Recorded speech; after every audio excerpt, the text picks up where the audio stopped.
Tout commence en septembre 2024. Les Worlds d'Honolulu viennent tout juste de se terminer et Game Freak annonce le prochain règlement.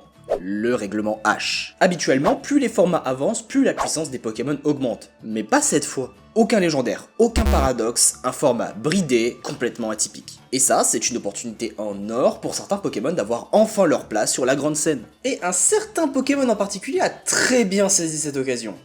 Pondralugon. Ironiquement, le premier Pokémon qui va vraiment s'imposer en règlement H, c'est lui. Pondralugon exploite la pluie pour charger son terrifiant Fulgurion, une attaque électrique qui prend normalement 2 tours et qui augmente l'attaque spéciale du lanceur. Sous la pluie, cette attaque se lance en un tour. Ajoutez à ça son talent Endurance qui augmente sa défense à chaque coup reçu, sa compatibilité parfaite avec la veste de combat et son excellent double type. Ouais, Pondralugon est très difficile à mettre KO, surtout sans une bonne attaque combat. Et en début de format, ce rôle était censé être celui de Tauros de Paldea. Accès à Intimidation, en plus d'avoir un très bon match-up sur Fel-Inferno, et théoriquement Pondralugon. Mais le problème c'est que dans les faits, ça marche pas. Autant Pondralugon n'aime pas prendre close combat, son allié a toujours la possibilité de le taper, comme Famignol par exemple, qui est plus rapide que Tauros, pour ainsi activer Endurance avant que Tauros ne puisse agir. De plus, Famignol a accès au talent Gardami, qui réduit drastiquement les dégâts reçus par son allié. Bonne chance après ça pour lui faire des dégâts. Et pour finir d'enterrer Tauros, Pondralugon aime la compagnie de Béquipan en plus de son accès à Terra Plante, ce qui rend Tauros encore moins pertinent. Si seulement il existait un Pokémon de combat capable de gérer toutes ces options.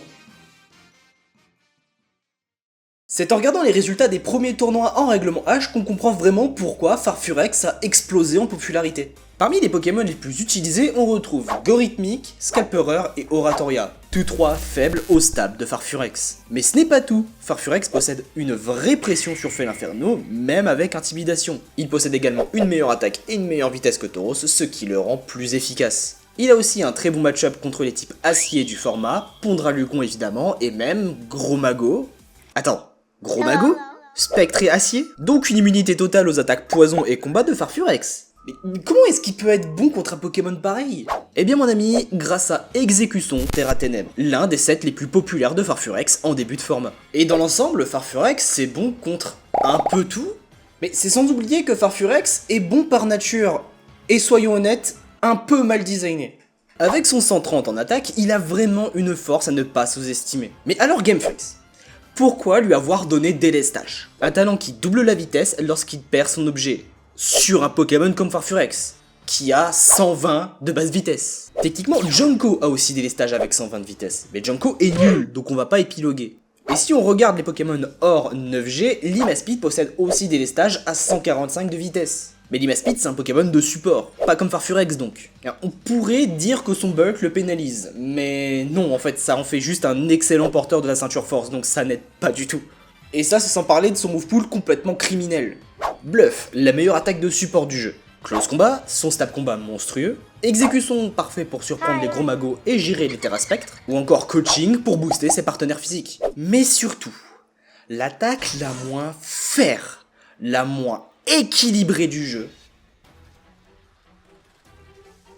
Griffe Funèbre, c'est l'attaque signature de Farfurex. Et fun fact, dans Legend Arceus, c'était une attaque à 60 de puissance. Mais dans Écarlate et Violet, elle passe à 80 de puissance et 100% de précision. Et accrochez-vous, parce que vraiment, ce Pokémon a été designé pour nuire, je vous jure.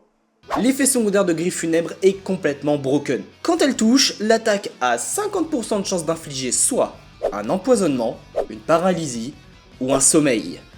50%. A titre de comparaison, Corps Ardent de Pyrax n'a que 30% de chance de brûler en cas de contact. Et dire que dans Legend Arceus, Griffe Funèbre a un haut taux de crit. Heureusement ça n'a pas été repris en objet, heureusement.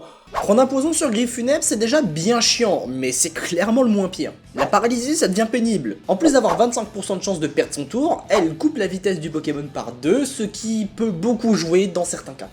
Mais le pire, c'est ce foutu sommeil de... Le sommeil cloue sur place votre Pokémon pendant 1 à 3 tours. Si vous êtes malchanceux, pas de protection, pas d'attaque possible, rien, vous passez votre tour avec un Pokémon. C'est horrible. Imaginez perdre un match, au pire, un round entier sur un sommeil de Griffe Funèbre. Dans un format compétitif, quand un Pokémon devient trop oppressant, les joueurs ne restent pas les bras croisés, ils trouvent des solutions. Les Oratoria se sont mis à utiliser Terra Poison. Ça permet de tenir Griffe Funèbre, de résister à Close Combat, en plus d'avoir une résistance aux attaques plantes de Gorithmic, mais aussi aux différentes attaques acier de Pondralugon et Gros Mago. Terra Acier pouvait aussi fonctionner sur Oratoria. La cape obscure est remontée en utilisation, puisqu'elle permet à son porteur de ne pas prendre les effets de Griffe Funèbre. Souvent équipé sur des redirecteurs tanky comme Golé, résistant aux stats Poison et Combat, pouvant servir d'éponge à Farfurex. Les quelques Karchakroc Terra Acier qui étaient joués dans le format avaient l'avantage d'être immunisé à Griffe Funèbre, en plus de la résistance Fée, Glace et Dragon de Terra Acier. De plus, avec leurs attaques sol et le talent peau dure, ils étaient en mesure de mettre suffisamment de pression à Farfurex. Des Pokémon comme Gros Mago ou Ursaking Lune Vermeille sont grandement montés en popularité. Comme dit précédemment, Gros Mago est immunisé au stab de Farfurex, et Ursaking Lune Vermeille a moyen de bien tanker Close Combat, surtout quand il est couplé avec l'intimidation de Félinferno, ce qui permet de venir surprendre Farfurex avec une Telluri Force. D'autres ont sorti des solutions indirectes, en Goliath ou Trousselin, juste pour poser le champ brumeux et bloquer les altérations de statut. Pour autant, est-ce que ça a fonctionné?